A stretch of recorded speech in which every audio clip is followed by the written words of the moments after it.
Oh yeah, finally some positive cruise news to talk about. Carnival, MSC, CLIA, giving us some hope. Let's talk about it.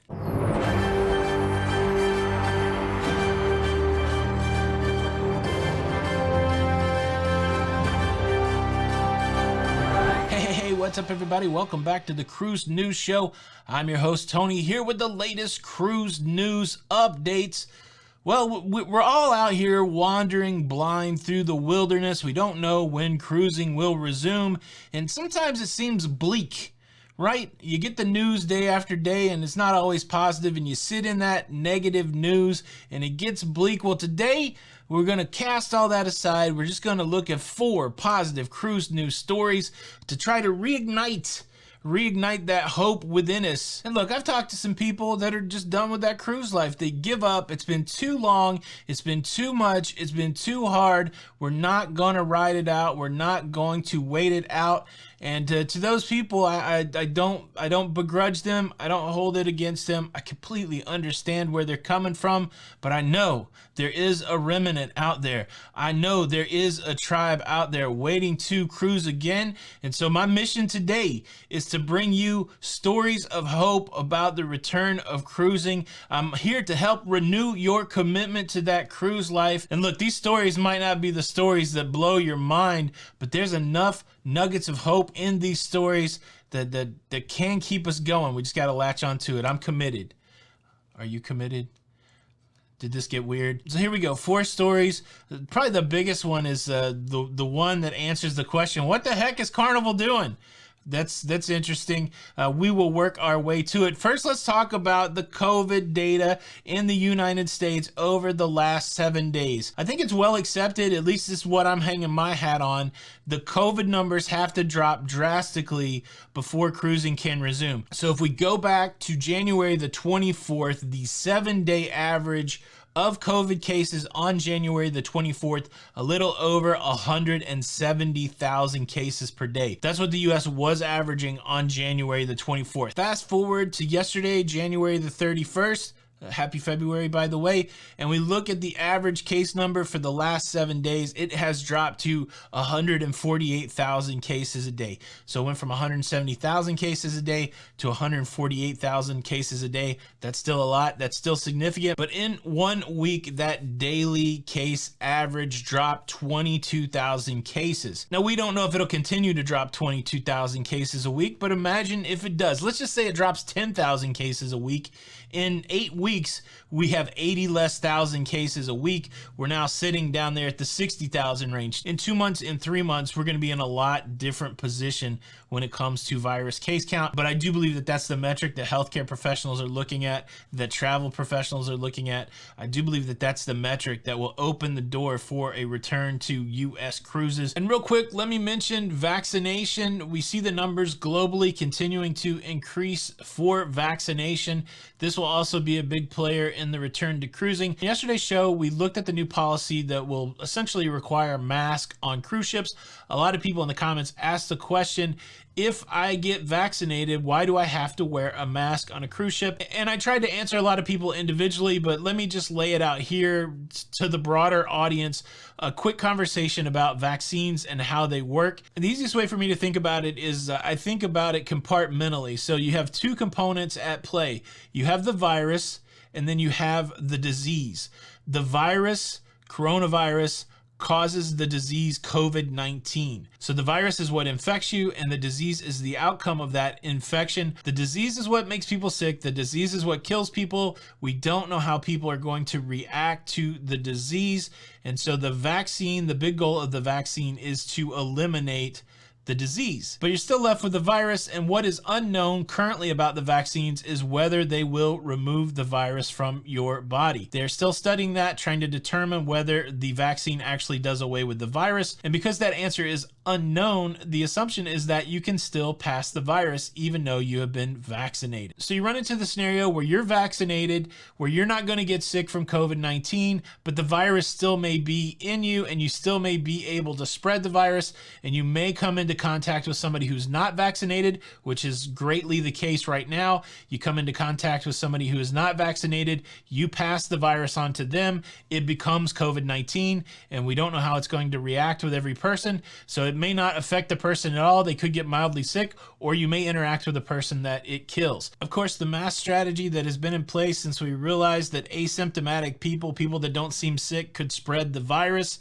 is that you wear a mask over your face to not keep you from getting the virus, but to protect others from the virus that may be in you. You cover your mouth, you cover your nose with a mask so that any virus that may be leaving from your body through your mouth and nose will not be put out into the world. The vaccine deals with the disease. The mask deals with the virus. Since we're only eliminating the disease, the recommendation is that the mask stays in place until we know exactly what happens, whether the vaccine will eventually curb the virus in the body. That's the prevailing strategy from the World Health Organization, from the CDC, from world governments. That is the strategy that they're working on.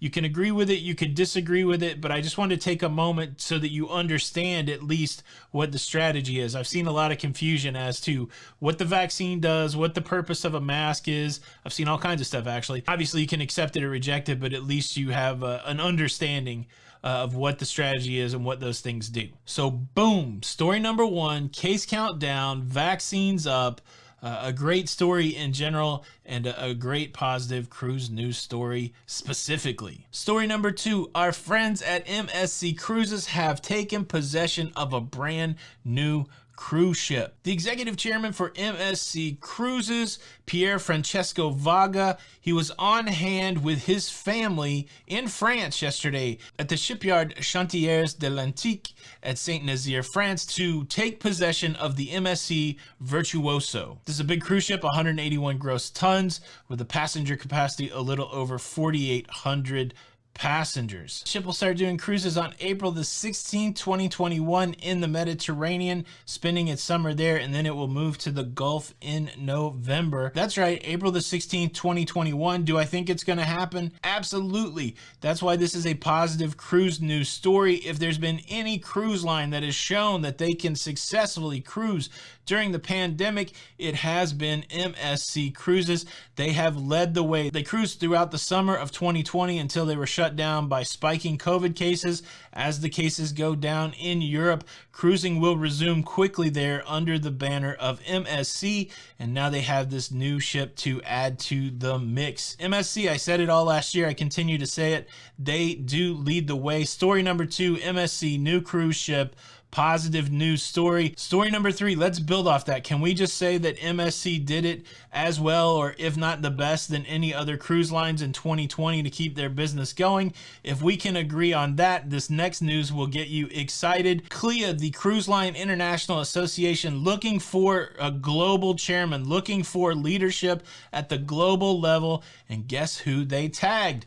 They tagged the executive chairman of MSC, Pierre Francesco Vaga, as their new leader at the global level for CLIA. Let that sink in for a second. The top executive of the company that got it done for cruising in 2020 and moving now into 2021 will now lead CLIA and their effort to get back to cruising going forward. Having someone with a track record like Vago, someone who has worked with governments, someone who has established health protocols, someone who's made sure that those health protocols were executed. The big hurdle for CLIA going forward is exactly that, working with governments, demonstrating that the health protocols work, demonstrating that the cruise lines are attuned to what needs to happen to keep passengers safe, and having the guy that did it for MSC leading that effort for CLIA, I just think it's going to be huge. Effective leadership in place at CLIA. A positive cruise news story. Now I got to tell you what Carnival did in the middle of this pandemic just last week.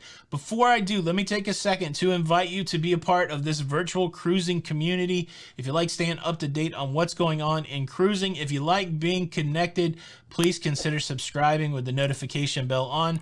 That way you will not miss out on any of these updates. Thank you in advance. Some people on the sidelines have been saying, will Carnival go bankrupt?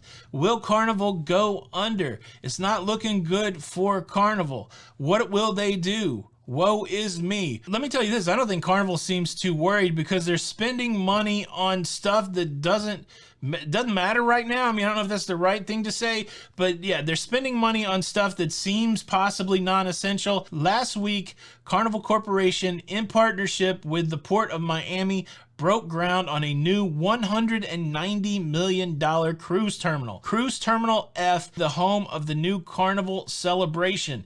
Yeah, Carnival worried about going under? I don't think so. They just started construction on the Carnival celebration, the sister ship to the Carnival Mardi Gras that was just delivered to Carnival, and now they're building out Cruise Terminal F in Miami, and this is fancy. It's going to be an LNG cruise terminal, so they can do LNG refueling there. It's going to be brand new, state-of-the-art, and it's supposed to be ready in 2022. What does this tell us, and why is it good? If a company suspects it's going out of business, it would be very rare for a company to make these huge expenditures in the face of bankruptcy.